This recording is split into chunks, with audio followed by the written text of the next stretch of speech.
Okay, I want to spend some time comparing the top Tampa areas right now in 2022. Here we go.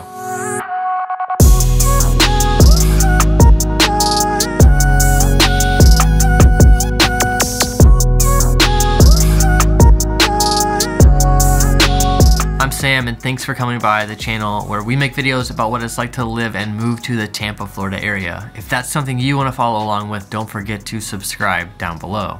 We are licensed realtors in Florida, so if you have any real estate specific questions, please don't hesitate to reach out to us anytime. Phone number and email are right there. Okay, so I have the privilege of talking to a lot of you every single week. And based on these conversations, I wanted to compare some of the areas that we talk about the most. And I have this idea for this structure of the video where I want to talk about an area like Wesley Chapel and then talk about what you would love and hate about the area.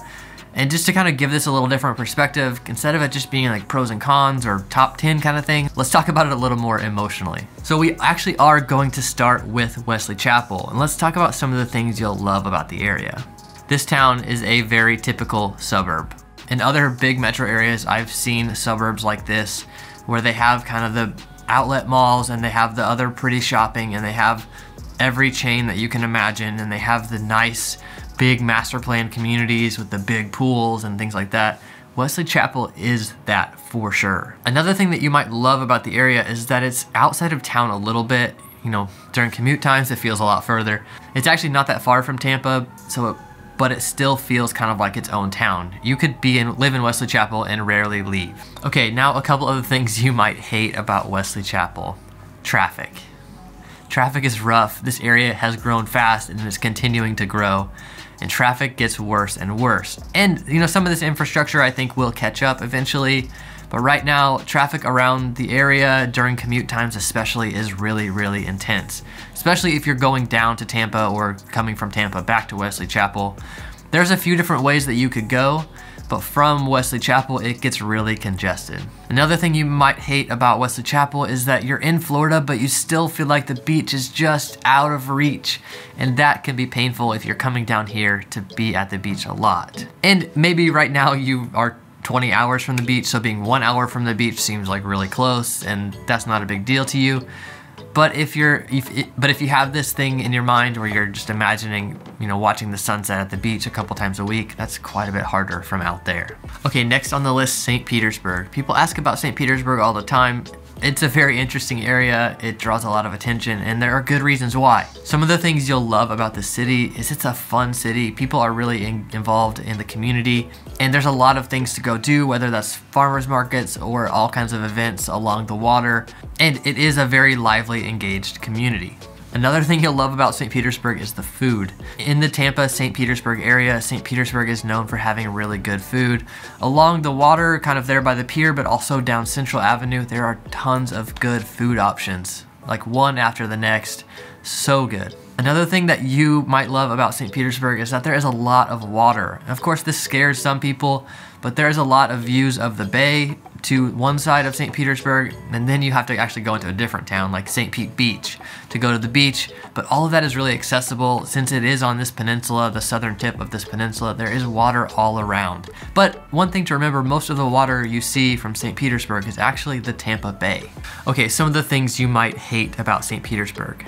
It is pretty congested. It's, you know, one of the biggest cities in Florida, and it feels like it. And of course, it doesn't feel like downtown Tampa. It doesn't feel like Miami. Definitely doesn't feel like New York or Dallas or something, but it does feel congested. Another thing that might bother you is because there are so many people here, there are some big roads going through the middle of this peninsula, and there are still houses pretty close to them. So some of the houses that you might really like, that might sit on the market a little bit longer than the others, they're sitting there because you can hear the highway.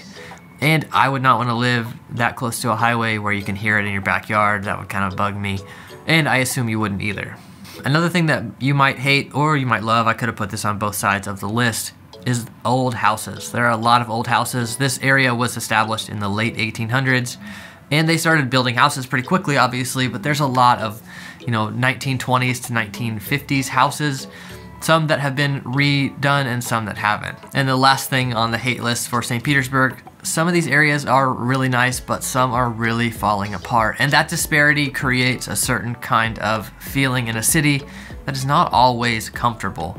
Some of these areas are like beautiful multi-million-dollar homes, and then other areas are pretty deteriorated under $100,000 homes. And that feeling in a city is a very specific feeling. Okay, our third part of Tampa we're going to talk about is Westchase. One of the things that you might love about Westchase is it feels like a suburb like Wesley Chapel, but it's in the city. It's a suburb within the city. It's a master planned community. And Westchase feels very thoughtful in the way that they've integrated parks and shopping and restaurants. It all is very appealing looking and really nice. Although Westchase is going to have some traffic during commute times and school pickup times, it doesn't feel near as congested as some of these other areas. Part of this is because it's built out. There's no more houses being built in the area. It was a planned area of a set amount of houses and residents, and that is what it is. One of the reasons I often recommend Westchase is this next thing. It is pretty equidistant from downtown and the beach. So if you do want to live in Tampa, be kind of close to the city, but you still want the beach to feel like it's in reach, this is a good area for that. Okay, some of the things you might hate about Westchase is it is expensive, and it's gone up like crazy. It's gone up, you know, just like the rest of the Tampa market by 20 to 25% in the past year. When I first moved here, you could get a house in Westchase pretty easily for the 400 range. Now within the 500s, it's very difficult. So it's competitive and expensive. The next thing is that it is extremely homogeneous. A lot of the houses look really similar. The neighborhoods have very similar feels, and this has a very specific feel that you may not like. Okay, and the last thing you may hate about Westchase is a lot of these houses were built about 20 years ago. So kind of like 1999 to 2003 was really the stretch when Westchase was built. And that means a lot of them are outdated. So they're on that 20-year mark where, you know, maybe the floors and kitchen have been upgraded and the paint, but oftentimes the bathrooms and some of those other features have not been updated at all. Okay, next area I want to bring up is Riverview in this kind of eastern suburb area. You see it on the map here. One of the things that may have drawn you to this area initially is there's a lot of new construction, and this is something that you would love about the area, is there is a lot of new construction available, not just in Riverview, but these surrounding areas down to like Sun City Center and Ruskin and some of these places. Another thing that you might really love about this area is there is some more space. So as you go east from here, you go into some unincorporated parts of the county like Lithia, where the big Fishhawk neighborhood is, and there's a lot more space out in this area.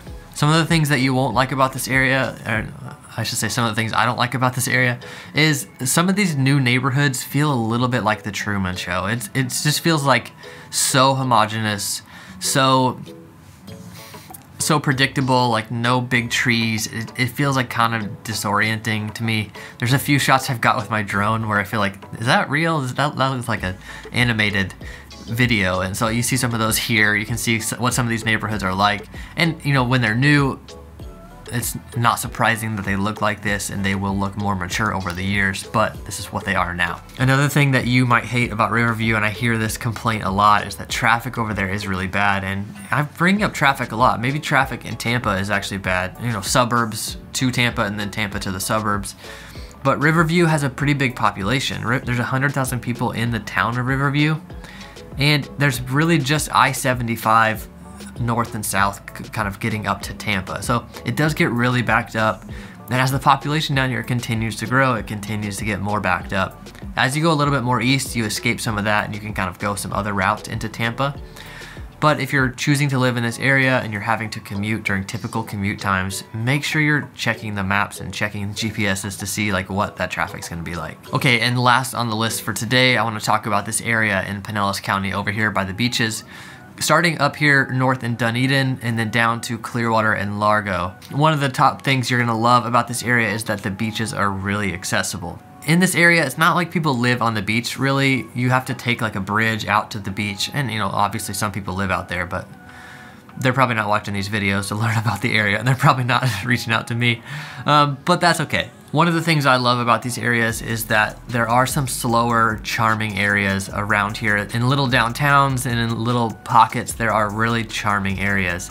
Whether that's downtown Dunedin or like Bel Air Bluffs, there is a unique feel to these beachy areas. Okay, one of the things you might hate about this area is that a lot of the houses are older.